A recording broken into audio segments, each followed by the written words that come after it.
வணக்கம், welcome to AJC academy. So இன்றைக்கி நம்ம building material and construction practice சப்ஜெக்ட்லேருந்து நம்ம பிரிக்ஸ் பற்றின டாப்பிக்கில் எம்சிக்யூஸ் தான் வந்து பார்க்க போகிறோம். ஸோ இதில் வந்து என்னென்னா டிஃப்ரெண்ட் டைப்ஸ் ஆஃப் எம்சிக்யூஸ் வந்து இருக்குது. ஸோ அந்த எம்சிக்யூஸோட அதை அப்ஜெக்டிவ் டைப்பில் அதோடு சேர்ந்து நம்ம வந்து எக்ஸ்ப்ளனேஷனோட தான் வந்து இந்த 1 மார்க் கொஸ்டின் வந்து பார்க்க போகிறோம். ஸோ இன்றைக்கி கிளாஸ்க்கு வந்து போகலாம். So first question, a good brick should not absorb water by weight more than. So options, option A 10%, B 20%, C 25%, D 30%. So அப்போ இந்த கொஸ்டின் என்ன கேட்குறாங்க, ஒரு நல்ல பிரிக்காக வந்துருந்துச்சுன்னா அதோட வாட்டர் அப்சார்ப்ஷன் கெப்பாசிட்டி வந்து எதுக்கு மேலே இருக்கக்கூடாது அப்படின்னு வந்து சொல்லியிருக்காங்க கேட்குறாங்க. ஸோ அப்போ ஒரு ப்ராப்பர்ட்டிஸ் ஆஃப் குட் பிரிக்ஸ்ன்னு சொல்லி நம்ம வந்து ஒரு ப்ராப்பர்ட்டிஸ் வந்து பார்த்துருப்போம், குட் பிரிக்ஸுக்குன்னு ஒரு ப்ராப்பர்ட்டிஸு. ஸோ அதில் வந்து என்ன சொல்லியிருக்காங்க அப்படின்னு பார்த்தோன்னா, இந்த ப்ராப்பர்ட்டிஸ் ஆஃப் குட் பிரிக்ஸில் இந்த வாட்டர் அப்சார்ப்ஷன் கெப்பாசிட்டி வந்து ஒரு குட் பிரிக்காக வந்துருந்துச்சுன்னா அது வந்து 20% மேலே வந்து இருக்கக்கூடாது. ஸோ நம்ம வாட்டர் அப்சார்ப்ஷன் கெப்பாசிட்டி எப்படி வந்து கண்டுபிடிப்போம் அப்படின்னு பார்த்தோன்னா, ஸோ வந்து கோல்டு வாட்டரில் 24 hours வந்து என்னென்னா அந்த ஒரு பிரிக்கை வந்து எடுத்து இம்மர்ஸ் பண்ணி வச்சுருவோம். அந்த கோல்டு வாட்டரில் ஒரு நாள் ஃபுல்லாக வந்து இம்மர்ஸ் பண்ணி வச்சுருவோம். இம்மர்ஸ் பண்ணி வச்சுட்டு ஃபஸ்ட்டு இம்மர்ஸ் பண்ணுறதுக்கு முன்னாடி அதோட அந்த பிரிக்கோட ட்ரை வெயிட் வந்து நம்ம எழுதி வச்சுக்குவோம். அதை W1 வச்சுக்கலாம். அதுக்கப்புறம் வந்து 24 hours வந்து கோல்டு வாட்டரில் இம்மர்ஸ் பண்ணி வச்சதுக்கப்புறம் அதை வந்து அடுத்த நாள் வந்து வெளியில் எடுப்பாங்க. ஸோ எடுத்துகிட்டு அதோட அப்போ அந்த ஃபுல்லாக சேச்சுரேட் ஆகிருக்குமா அந்த பிரிக்கோட வெயிட் வந்து பார்ப்பாங்க, அதை W2 வச்சுக்கலாம். ஸோ அப்போ இந்த W1 கம்பேர் பண்ணும்போது W2 வெயிட் வந்து 20% மேலே விட அதிகமாக இருக்கக்கூடாது அப்படின்னு வந்து சொல்கிறாங்க. ஸோ அதான் வந்து சொல்லியிருக்காங்க. ஸோ அப்போ நல்ல குட் பிரிக்காக இருந்துச்சுன்னா அதோட வாட்டர் அப்சார்ப்ஷன் கெப்பாசிட்டி வந்து ட்ரை வெயிட்டை கம்பேர் பண்ணும்போது எவ்வளோ இருக்கணும்னா 20% தான் வந்துருக்கணும், அதுக்கு மேலே வந்து இருக்கக்கூடாது. ஸோ அங்கே கொஸ்டினில் நம்மளுக்கு அதான் கேட்குறாங்க, a good brick should not absorb water by weight more than. So வந்து அப்போ இந்த குட் பிரிக்காக இருந்துச்சுன்னா வாட்டர் அப்சார்ப்ஷன் கெப்பாசிட்டி வந்து அது எதுக்கு மேலே வந்துருக்கக்கூடாதுன்னா ஆப்ஷன் பி 20% மேலே வந்து இருக்கக்கூடாது. ஸோ அப்போ ஆப்ஷன் பி வந்து கரெக்டான ஆன்சர். ஸோ இதே தான் வந்துன்னா ஃபஸ்ட் கிளாஸ் பிரிக்குக்கும் வந்து இதே மாதிரி தான். ஸோ வந்து மெஜாரிட்டி ஆஃப் ஃபஸ்ட் கிளாஸ் பிரிக்குக்கும் ப்ராப்பர்ட்டிஸ் ஆஃப் குட் பிரிக்ஸுக்கும் வந்துன்னா சேம் கேரக்டரிஸ்டிக்ஸ் தான் வந்திருக்கும், சில இதுதான் வந்து சேஞ்சஸ் வந்திருக்கும். ஸோ அப்போ இங்கே வாட்டர் அப்சார்ப்ஷன் கெப்பாசிட்டி வந்து 20% மேலே வந்து இருக்கக்கூடாது. So next question, statement question, consider the following statements. About 25% of alumina in brick earth imparts the plasticity necessary for molding bricks into required shape. Second, iron pyrites present in brick earth preserves the form of the brick at high temperature. 3, presence of weeds in brick earth makes the brick unsound. So இதில் வந்து எந்த statement வந்து கரெக்டான statement அப்படின்னு சொல்லுங்கள் அப்படின்னு சொல்லி கேட்டிருக்காங்க. ஸோ அப்போ இந்த நம்ம வந்து பார்த்தோன்னா அலுமினா நம்மளுக்கு வந்து தெரியும், அலுமினா வந்து 20 to 30% வந்து அலுமினா வந்து பிரிக்கில் வந்து ப்ரெசென்ட் ஆகிருக்கும். ஸோ அந்த பிரிக் அலுமினா வந்து என்ன பண்ணுதுன்னா அந்த பிரிக்குக்கு வந்து ஷேப் வந்து கொடுக்கறது வந்து இந்த அலுமினா தான். ஸோ அலுமினா வந்து 20 to 30% வந்து இருக்கும். அந்த அலுமினா தான் வந்து என்னென்னா பிரிக் வந்து ரெக்வயர்ட் ஷேப் வந்து கொடுக்கறதே வந்து அலுமினா தான். அதே மாதிரி எதனால் வந்து ரெக்வயர்ட் ஷேப் வந்து இந்த பிரிக்கு கிடைக்குதுன்னா அந்த அலுமினா வந்து பிளாஸ்டிசிட்டியாக வந்து இருக்கிறனால தான். ஸோ வந்து கிளே எப்படி வந்து கிளே இருக்கும்ல, ஸோ கிளே வந்து பிளாஸ்டிசிட்டி வந்து நேச்சர் வந்து இந்த கிளேக்கு வந்து கொடுக்கறது இந்த அலுமினா தான். ஸோ அலுமினானால தான் வந்து என்னென்னா அந்த பிரிக்குக்கு வந்து பிளாஸ்டிசிட்டி அப்படின்ற ஒரு நேச்சர் வந்து கிடைக்குது. அந்த பிளாஸ்டிசிட்டியாக இருக்கிறதுனால தான் நம்ம வந்து மோல்டிங் வந்து அதை ஈஸியாக வந்து பண்ணி நம்ம வந்து ரெக்வயர்ட் ஷேப்புக்கு வந்து கொண்டு வர முடியுது. ஸோ அப்போ ஃபஸ்ட்டு பாயிண்ட் வந்து கரெக்டு. செகண்ட் எடுத்துக்கிட்டோன்னா அயன் பைரேட்ஸ் வந்து என்னென்னா இப்போ பிரிக்கத்தில் வந்து ப்ரெசென்ட் ஆயிருந்துச்சுன்னா அது வந்து அந்த பிரிக்கை வந்து இப்போ வந்து அந்த ஒரு பிரிக்கை வந்து எடுத்திருக்கோம். ஸோ அந்த கிளினில் வச்சு நம்ம பர்ன் பண்ண போகிறோம். சப்போஸ் அந்த பிரிக்கில் வந்து அயன் பைரேட் வந்து ப்ரெசென்ட் ஆயிருந்துச்சுன்னா அந்த பிரிக் வந்து பர்ன் ஆகும்போது என்ன ஆகும்னா ஆக்சிடைஸ் அண்டு டீகம்போஸ் ஆயிரும். ஸோ அப்படி ஆக்சிடைஸ் டீகம்போஸ் ஆயிடுச்சுன்னா அந்த பிரிக்கை வந்து பர்ன் பண்ணி நம்ம வெளியில் எடுக்கும் போது அது வந்து பீசஸாக வந்து ஸ்ப்ளிட் ஆக ஆரம்பிச்சிடும். ஸோ அப்போ செகண்ட் பாயிண்ட் வந்து கிடையாது. அப்போ தேர்ட் பாயிண்ட் வந்து எடுத்துக்கிட்டோன்னா இந்த பிரிக்கில் வந்து வீட்ஸ் வந்து ப்ரெசென்ட் ஆயிடுச்சுன்னா அந்த பிரிக்கை வந்து என்ன பண்ணுதுன்னா அன்சவுண்டாக வந்திருக்கும். ஸோ பிரிக் வந்து சவுண்ட்னஸாக வந்திருக்காது, அன்சவுண்டாக வந்திருக்கும். ஸோ அப்போ கரெக்டான இது வந்து எதுன்னு பார்த்தோன்னா 1 3 தான் வந்து கரெக்டானது. ஸோ அப்போ ஃபஸ்ட் ஒன் பார்த்தீங்கன்னா தெரியும், about 25% of alumina in brick earth imparts the plasticity necessary for molding bricks into required shape. அப்போ நம்மளுக்கு தெரியும் அலுமினா வந்து 20 to 30% வந்து இருக்குது. ஸோ அதுதான் வந்து என்னென்னா அந்த பிரிக்குக்கு வந்து பிளாஸ்டிசிட்டின்ற நேச்சர் வந்து கொடுக்குது. அந்த பிளாஸ்டிசிட்டினால தான் வந்து என்னென்னா மோல்டிங் நம்ம வந்து பிரிக்கை வந்து பண்ண முடியுது. மோல்டிங் பண்ணுறதுனால நம்மளுக்கு ரெக்வயர்ட் ஷேப் வந்து கிடைக்குது. ஸோ அப்போ ஃபஸ்ட்டு பாயிண்ட் வந்து கரெக்ட். செகண்ட் பாயிண்ட் என்ன சொல்கிறாங்க, iron pyrites present in brick earth preserves the form of the brick at high temperature. So வந்து இதில் என்ன சொல்லியிருக்காங்க, அயன் பைரைட்ஸ் நம்ம வந்து பேர்ன் பண்ணும் போது ஹை டெம்பரேச்சரில் பேர்ன் பண்ணோன்னா ப்ரிசர்வ்ஸ் த ஃபார்ம் அதோட அதாவது பிரிக்கெட் அதாவது இந்த அயன் பைரட்ஸ் வந்து இந்த பிரிக்கெட்டில் வந்து ப்ரெசென்ட் ஆயிருந்துச்சுன்னா அதோட ஃபார்ம் ஹை டெம்பரேச்சரில் வச்சு நம்ம வந்து பேர்ன் பண்ணாலும் அதோட ஃபார்மில் வந்து எந்த சேஞ்சஸும் இல்லாமல் கரெக்டாக வந்து கிடைக்கும் அப்படின்னு சொல்லியிருக்காங்க. ஆனால் நம்ம பார்த்தது அப்படி கிடையாது. நம்ம வந்து அயன் பைரட்ஸ் உள்ள அந்த பிரிக்கை வந்து நம்ம பேர்ன் பண்ணோன்னா அந்த பிரிக் வந்து ஸ்ப்ளிட் ஆயிரும் தான் பார்த்துருக்கோம். ஸோ அப்போ செகண்ட் ஆப்ஷன் வந்து தப்பு. தேர்ட் ஆப்ஷன் வந்து எடுத்துக்கிட்டோன்னா presence of weeds in brick earth makes the brick unsound. So அப்போ நம்ம தேர்ட் ஆப்ஷனும் கரெக்டு தான். ஸோ இந்த வீட்ஸ் வந்து பிரிக் எர்த்தில் வந்து ப்ரெசென்ட் ஆயிடுச்சுன்னா அந்த பிரிக்கை வந்து அன்சவுண்ட் வந்து பண்ணிடும். ஸோ அப்போ அந்த கரெக்டான ஸ்டேட்மெண்ட் எதுனா ஸ்டேட்மெண்ட் 1ம் 3யும் வந்து கரெக்டு, ஸ்டேட்மெண்ட் 2 வந்து தப்பு. ஸோ அப்போ ஆப்ஷன் பி 1 and 3 வந்து correct. So next question. The most important purpose of frog in a bricks is to option A emboss manufacturer's name, option B reduce the weight of brick, option C form keyed joint between brick and mortar, option D improve insulation by providing hollows. So அப்போ நம்ம frock நம்மளுக்கு வந்து கேள்விப்பட்டிருப்போம். So வந்து இந்த பிரிக்குக்கு மேலே வந்து ஒரு டிப்ரெஷன் வந்து இருக்கும். அந்த டிப்ரெஷனில் தான் வந்து இந்த ஃப்ராக் வந்து ப்ரொவைட் பண்ணியிருப்பாங்க இந்த பிரிக்கோட டாப் சர்ஃபேஸில். ஸோ அப்போ இந்த ஃப்ராக் வந்து எதுக்காக வந்து ப்ரொவைட் பண்ணுறோம் அப்படின்னு வந்து பார்த்தோன்னா இந்த மாட்டருக்கும் பிரிக்குக்கும் ஒரு ஹோல்டிங் வந்து இருக்கணும். ஸோ அதுக்காக தான் வந்து என்னென்னா இந்த ஃப்ராக் வந்து பிரிக்ஸில் வந்து ப்ரொவைட் பண்ணியிருக்காங்க. ஸோ அதான் வந்து சொல்கிறாங்க இந்த purpose of providing frog is to form a key for holding the mortar. So வந்து நம்ம வந்து பிரிக்கு வந்து இப்போ சப்போஸ் இந்த ஃப்ராக் இல்லாமல் பிளெயினாக வந்து ஸ்மூத்தாகவும் அந்த டாப் சர்ஃபேஸ் வந்து ஸ்மூத்தாக பிளெயினாக வந்துருந்துச்சுன்னா நம்ம பிரிக்கு மேலே இன்னொரு பிரிக் வைக்கும் போது மாட்டர் வந்து வைக்கும் போது அந்த மாட்டர் வந்து ஸ்லிப் ஆகி வந்து போயிடும், வலிட்டு போயிடும். ஸோ அதனால் வந்து நம்மளுக்கு ரெண்டு பிரிக்குக்கு நடுவில் வந்து பாண்டிங் வந்து இருக்காது. அதனால தான் வந்து என்னென்னா இந்த பிரிக்குக்கு மேலே டாப் சர்ஃபேஸில் ஃப்ராக் வந்து ப்ரொவைட் பண்ணுறாங்க. இந்த ஃப்ராக் வந்து என்ன பண்ணுதுன்னா அந்த பிரிக்கையும் மாட்டரையும் ஹோல்டு பண்ணுற ஒரு கீ மாதிரி வந்து ஆக்ட் ஆகுது. ஸோ அதனால தான் வந்து அதான் வந்து என்னென்னா இந்த ஃப்ராகோட முக்கியமான பர்பஸ். ஸோ அப்போ option C form keyed joint between brick and mortar அதான் வந்து என்னென்னா கரெக்டான ஆன்சர். ஸோ அப்போ பிரிக்குக்கும் மாட்டருக்கும் நடுவில் ஒரு கீ ஜாயிண்ட் மாதிரி ஃபங்க்ஷன் வந்து ரோல் பண்ணுறது தான் வந்து என்னென்னா இந்த ஃப்ராகோட பர்பஸ். அதனால தான் வந்து பிரிக்ஸில் வந்து ஃப்ராக் வந்து ப்ரொவைட் பண்ணியிருக்காங்க. ஸோ அப்போ ஆப்ஷன் சி வந்து கரெக்டான answer. So next question. Bricks are burnt at a temperature range of option A 500 to 700 degrees Celsius, option B 700 to 900 degrees Celsius, option C 900 to 1200 degrees Celsius, option D 1200 to 1500 degrees Celsius. So அப்போ பிரிக்கை வந்து எவ்வளோ டெம்பரேச்சரில் நம்ம கிளினில் வச்சு burn பண்ணுறோம் அப்படின்னு பார்த்தோன்னா 1000 to 1200 degree Celsius வரைக்கும் வந்து நம்ம அந்த டெம்பரேச்சரில் தான் வச்சு பிரிக்கை வந்து நம்ம பேர்ன் பண்ணுறோம். ஸோ அப்போ இங்கே வந்து 900 கொடுத்துருக்காங்க அப்படின்னு சொல்லி பார்க்க வேணாம். ஸோ வந்து 1000 to 1200நாலும் கரெக்டு தான், 900 to 1200நாலும் வந்து கரெக்டு தான். ஸோ அப்போ 1200 வரைக்கும் தான் அதோட மேக்ஸிமம் லிமிட், அதுக்கு மேலே வந்து இருக்காது. அப்போ 900 to இல்லாட்டி 1000 to 1200 டிகிரி செல்சியஸ் அதான் வந்து என்னென்னா பிரிக்கை வந்து நம்ம அந்த டெம்பரேச்சரில் தான் கிளினில் வச்சு ஹீட் பண்ணுறோம். ஸோ அப்போ ஆப்ஷன் சி வந்து கரெக்டான answer. So next question. Which one of the following procedure is applied to determine the soundness of BRICS?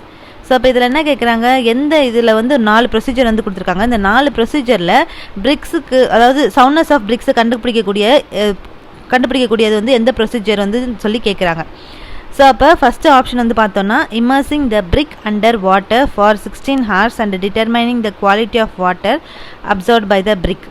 Option B immersing the brick under water 24 hours and determining its expansion using Le Chatelier apparatus. Option C taking 2 bricks hitting one against the other and observing whether they break or not and the type of sound produced while hitting.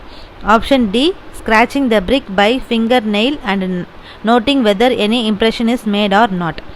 So இப்போ இந்த question என்ன கேட்குறாங்க, ஒரு 4 option கொடுத்துட்டாங்க. இந்த 4 ஆப்ஷனில் எந்த option வந்து இந்த பிரிக் வந்து சவுண்ட்னஸாக வந்துருக்கு அப்படின்னு சொல்லி கண்டுபிடிக்கக்கூடிய ஸ்டேட்மெண்ட் வந்து எது அப்படின்னு சொல்லி கேட்டிருக்காங்க.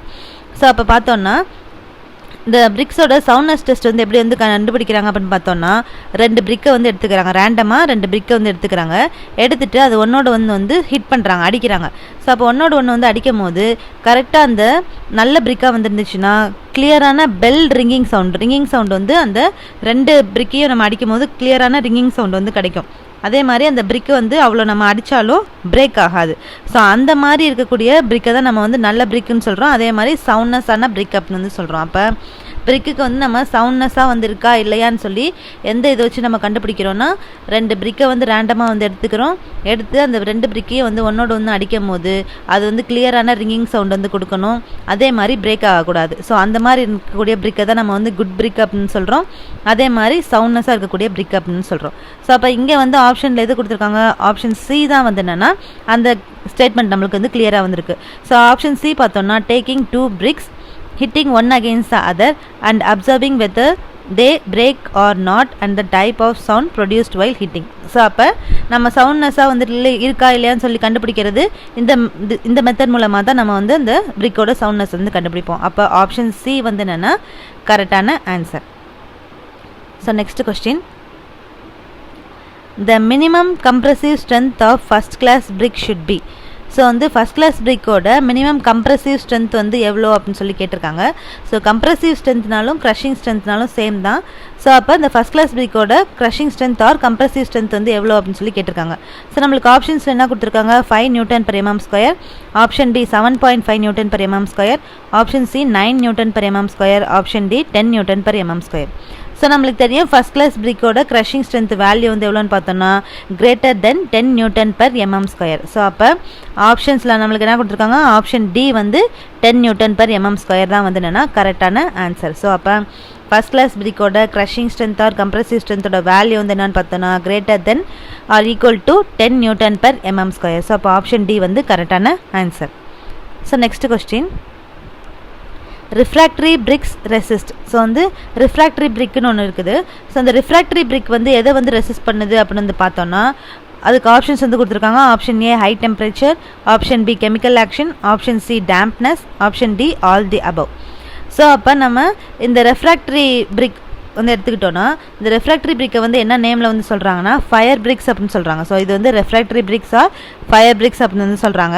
ஸோ இந்த டைப் ஆஃப் பிரிக் வந்து என்ன பண்ணுதுன்னா ரொம்ப ஹை டெம்பரேச்சரில் வந்து விட்ஸ்டாண்ட் பண்ணக்கூடிய பவர் வந்து இந்த ரிஃப்ராக்டரி பிரிக் ஆர் ஃபயர் பிரிக்ஸ்க்கு வந்து இருக்குது. ஸோ அப்போ இந்த ரிஃப்ராக்டரி பிரிக் ஆர் ஃபயர் பிரிக்கோட ஃபங்க்ஷன் வந்து என்னன்னு பார்த்தோன்னா முக்கியமான ஒரு மெயினான ரோல் வந்து என்னன்னு பார்த்தோன்னா வெரி ஹை டெம்பரேச்சரை கூட விட்ஸ்டாண்ட் பண்ணக்கூடிய பவர் வந்து இந்த பிரிக்குக்கு வந்து இருக்கிறது தான் வந்து இதோட மெயினான function.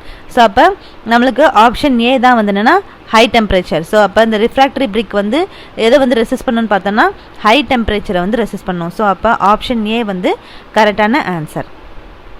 So next question, when a first class brick is immersed in cold water for 24 hours, it should not absorb water by weight more than. So நம்ம இப்போ ப்ரீவியஸில் முன்னாடி ஒரு கொஸ்டின் பார்த்தோம். ஸோ வந்து குட் பிரிக் வந்து எவ்வளோ வாட்டர் அப்சர்ப்ஷன் கெப்பாசிட்டி வந்து இருக்கணும் அப்படின்னு சொல்லி வந்து பார்த்தோம். அதில் வந்து 20% வந்து இருக்கணும்னு சொல்லி நம்ம வந்து ப்ரீவியஸ் இந்த இதில் வந்து பார்த்தோம், செகண்ட் கொஸ்டின் நினைக்கிறேன். ஸோ அப்போ அதே மாதிரி தான். ஸோ வந்து எப்படி வந்து குட் பிரிக்னாலும் ஃபஸ்ட் கிளாஸ் பிரிக்னாலும் ஆல்மோஸ்ட் ரெண்டுத்துக்குமே வந்து சேம் கேரக்டரிஸ்டிக்ஸ் வந்துருக்கோ அதே மாதிரி தான் இதுக்கும் வந்து ஃபஸ்ட் கிளாஸ் பிரிக்குக்கும் அதே இதுதான். ஸோ இப்போ ஃபஸ்ட் கிளாஸ் பிரிக் வந்து இப்போ 24 hours வந்து ஒரு கோல்டு வாட்டரில் நம்ம 24 hours வந்து இம்மர்ஸ் பண்ணி வச்சோன்னா அதோட வாட்டர் அப்சர்ப்ஷன் கெப்பாசிட்டி வந்து எவ்வளோ இருக்கணும்னா ட்ரை வெயிட்டை கம்பேர் பண்ணும்போது 20% மேலே வந்து இருக்கக்கூடாது. ஸோ இதான் வந்து என்னென்னா ஃபஸ்ட் கிளாஸ் பிரிக். ஸோ அப்போ ஃபஸ்ட் கிளாஸ் பிரிக்கும் வந்து ப்ராப்பர்ட்டிஸ் ஆஃப் குட் பிரிக்கும் வந்து சேம் தான். அப்போ 20% மேலே வந்து என்னென்னா இந்த வாட்டர் அப்சர்ப்ஷன் கெப்பாசிட்டி வந்து இருக்கக்கூடாது. ஸோ அப்போ ஃபஸ்ட் கிளாஸ் பிரிக்கோட வாட்டர் அப்சர்ப்ஷன் கெப்பாசிட்டி வந்து எவ்வளோ, ஆப்ஷன் பி 20% தான் வந்து கரெக்டான answer. So option B 20%. So next question, which one of the following is the nominal size of standard modular brick? So இதில் என்ன சொல்லியிருக்காங்க, இந்த ஸ்டாண்டர்ட் மாடுலர் பிரிக்கோட நாமினல் சைஸ் வந்து என்ன அப்படின்னு சொல்லி கேட்டிருக்காங்க. ஸோ அப்போ ஆப்ஷன்ஸ் பார்த்தோம்னா option A 25/13/8 cm, option B 25/10/8 cm, option C 20/10/10 cm, option D 20/15/10 cm. So அப்போ இது கரெக்டான ஆன்சர் வந்து என்னென்னு பார்த்தோம்னா ஸோ நம்ம மாடுலர் பிரிக்ஸில் வந்து 2 வந்து எடுத்துக்கலாம். ஸோ அப்போ இந்த மாடுலர் பிரிக்கோட ஸ்டாண்டர்ட் சைஸ் வந்து என்னென்னு எடுத்துக்கிட்டோன்னா நம்ம இந்தியாவில் வந்து என்னென்னா இந்த பிரிக்குக்கு வந்து ஸ்டாண்டர்ட் சைஸ் வந்து கொடுத்துருக்காங்க. ஸோ அப்போ இந்த மாடுலர் பிரிக்கோட ஃபஸ்ட்டு ஸ்டாண்டர்ட் சைஸ் வந்து 19/9/9 cm. அதே மாதிரி இந்த மாடுலர் பிரிக்கோட நாமினல் சைஸ்ன்னு கேட்டாங்கன்னா அது வந்து 20/10/10 cm. ஸோ இது ரெண்டுமே வந்து என்னென்னா சில இதில் வந்து கன்ஃபியூஸ் ஆக சான்சஸ் இருக்குது. ஸோ வந்து ஸ்டாண்டர்ட் சைஸ் ஆஃப் மாடுலர் பிரிக் என்ன சொல்லி கேட்பாங்க, இல்லைன்னா இந்த மாடுலர் பிரிக்கோட நாமினல் சைஸ். ஸோ இங்கே கேட்ட மாதிரி ஸ்டாண்டர்ட் பிரிக்கோட நாமினல் சைஸ் வந்து என்ன அப்படின்னு சொல்லி கேட்பாங்க. ஸோ அப்போ மாடுலர் பிரிக்கோட ஸ்டாண்டர்ட் சைஸ் கேட்டாங்கன்னா அது வந்து டிஃபால்ட்டான ஸ்டாண்டர்ட் சைஸ் தான். பிரிக்கோட டிஃபால்ட்டான ஸ்டாண்டர்ட் சைஸ் 19/9/9 சென்டிமீட்டர். இதே வந்து மாடுலர் பிரிக்கோட நாமினல் சைஸ் வந்து கேட்டிருந்தாங்க அப்படின்னா அது வந்து 20/10/10 சென்டிமீட்டர். ஸோ இந்த 20/10/10 சென்டிமீட்டர் எப்படி வந்து வருதுன்னா, இந்த ஸ்டாண்டர்ட் சைஸ் ஆஃப் பிரிக்கில் வந்து நம்ம வந்து மாட்டர் வந்து போட்டிருந்தோன்னா அதுக்கப்புறம் வந்து அதோட சைஸ் வந்து இன்க்ரீஸ் ஆகும். ஸோ அந்த சைஸ் தான் வந்து என்னென்னா 20/10/10 சென்டிமீட்டர். ஸோ அதான் வந்து என்னென்னா மாடுலர் பிரிக்கோட நாமினல் சைஸ். ஸோ அப்போ இங்கே ஆப்ஷன் சி 20/10/10 சென்டிமீட்டர் வந்து கரெக்டான ஆன்சர். ஸோ அப்போ ஆப்ஷன் சி வந்து correct. So next question, statement question. Consider the following statements. First, soil containing more than 30% of calcium hydroxide is used for manufacture of sand lime brick. Second statement, carbon brick is made from crushed coke bonded with tar. So இந்த ரெண்டு ஸ்டேட்மெண்ட்டில் வந்து எந்த statement வந்து correct அப்படின்னு சொல்லி கேட்டிருக்காங்க. So இந்த statement எடுத்துக்கிட்டோன்னா இந்த சாண்ட் லைம் பிரிக்கை வந்து எப்படி சொல்கிறாங்கன்னா கால்சியம் சிலிகேட் பிரிக்ஸ் அப்படின்னு சொல்கிறாங்க. ஸோ இந்த சாண்ட் லைம் பிரிக்ஸை வந்து இன்னொரு நேம் என்னென்னா கால்சியம் சிலிகேட் பிரிக்ஸ். இந்த கால்சியம் சிலிகேட் பிரிக்ஸ் வந்து எதால் வந்து ஆயிருக்குன்னு பார்த்தோன்னா ஹை அமௌண்ட் ஆஃப் சாண்ட் பார்ட்டிகல்ஸால் தான் வந்து என்னென்னா இந்த கால்சியம் சிலிகேட் பிரிக்ஸ் வந்து ஆயிருக்கு. ஸோ அப்போ அந்த சாண்டோட பர்சன்டேஜ் எவ்வளோனா 88 to 92% வரைக்கும் அந்த கால்சியம் சிலிகேட் பிரிக்ஸில் சாண்ட் பார்ட்டிகல்ஸ் தான் வந்து மெஜாரிட்டியான பிளேஸ் வந்து இருக்குது. ஸோ எவ்வளோ பர்சன்டேஜ்னா 88 to 92%. ஸோ ஃபஸ்ட்டு ஸ்டேட்மெண்ட் இது. செகண்ட் ஸ்டேட்மெண்ட் வந்து என்னென்னு பார்த்தோன்னா கார்பன் பிரிக். ஸோ வந்து நெக்ஸ்ட் வந்து கார்பன் பிரிக் வந்து சொல்லியிருந்தாங்க. ஸோ கார்பன் பிரிக் வந்து எதால் வந்து மேடப் ஆஃப் ஆயிருக்கு அப்படின்னு சொல்லி பார்த்தோன்னா க்ரஷ்டு கோக். ஸோ வந்து இந்த கார்பன் பிரிக்கை வந்து எதால் வந்து செஞ்சுருக்காங்கன்னா கம்போஸ் பண்ணியிருக்காங்கன்னு பார்த்தோன்னா க்ரஷ்டு கோக்கால் வந்து கம்போஸ் பண்ணியிருக்காங்க. அதே மாதிரி அதுக்கு பாண்டிங் வந்து கொடுக்கறது வந்து எது மூலமாக பாண்டிங் வந்து கொடுக்குறாங்கன்னு பார்த்தோன்னா தார் மூலமாக தான் வந்து பாண்டிங் வந்து கொடுக்குறாங்க. ஸோ அப்போ செகண்ட் ஸ்டேட்மெண்ட் வந்து கரெக்ட். ஸோ அப்போ நம்ம ஃபஸ்ட்டு ரெண்டு ஸ்டேட்மெண்ட் வந்து இப்போ கம்பேர் பண்ணோன்னா இங்கே என்ன சொல்லியிருக்காங்க, soil containing more than 30% of calcium hydroxide is used for manufacture of sand lime brick. So நம்மளுக்கு என்னது இந்த சாண்ட் லைம் பிரிக்கோட இன்னொரு நேம் என்ன பார்த்தோம், கால்சியம் சிலிகேட் தான் பார்த்தோம், கால்சியம் ஹைட்ராக்சைடு கிடையாது. ஸோ அப்போ இங்கே நம்மளுக்கு ஸ்டேட்மெண்ட் 1ல் கால்சியம் ஹைட்ராக்சைடு கொடுத்துருக்காங்க. அப்போ அதிலே வந்து என்னென்னா ஸ்டேட்மெண்ட் தப்பு. ஸோ அப்போ நெக்ஸ்ட் ஸ்டேட்மெண்ட் என்ன கொடுத்துருக்காங்க, carbon brick is made from crushed coke bonded with tar. So அப்போ நம்ம இங்கே என்ன பார்த்தோம், இந்த கார்பன் பிரிக் வந்து எதால் வந்து கம்போஸ் பண்ணியிருக்காங்க, க்ரஷ்டு கோக்கால் வந்து கம்போஸ் பண்ணியிருக்காங்க. அதே மாதிரி அது எதால் வந்து பாண்டிங் வந்து நடந்திருக்கு, தாரால் பாண்டிங் நடந்திருக்கு. ஸோ அப்போ இந்த ஸ்டேட்மெண்ட் 2 வந்து கரெக்டான ஸ்டேட்மெண்ட். ஸோ அப்போ இந்த ஸ்டேட்மெண்ட் 1 வந்து தப்பு, ஸ்டேட்மெண்ட் 2 வந்து கரெக்டு. ஸோ அப்போ எந்த ஸ்டேட்மெண்ட் வந்து கரெக்டுன்னு பார்த்தோன்னா ஆப்ஷன் பி 2 மட்டும்தான் வந்து கரெக்டான ஸ்டேட்மெண்ட். அப்போ ஆப்ஷன் பி வந்து கரெக்டான ஆன்சர். ஸோ இதான் வந்து என்னன்னா இன்றைக்கி நம்ம 10 பிரிக்ஸ் பற்றின எம்சிக்யூஸ் வந்து பார்த்துருக்கோம். ஸோ அடுத்த கிளாஸில் நம்ம பிரிக்ஸ் பற்றின அடுத்த எம்சிக்யூஸோடு வந்து உங்களை வந்து பார்க்குறேன். So thank you.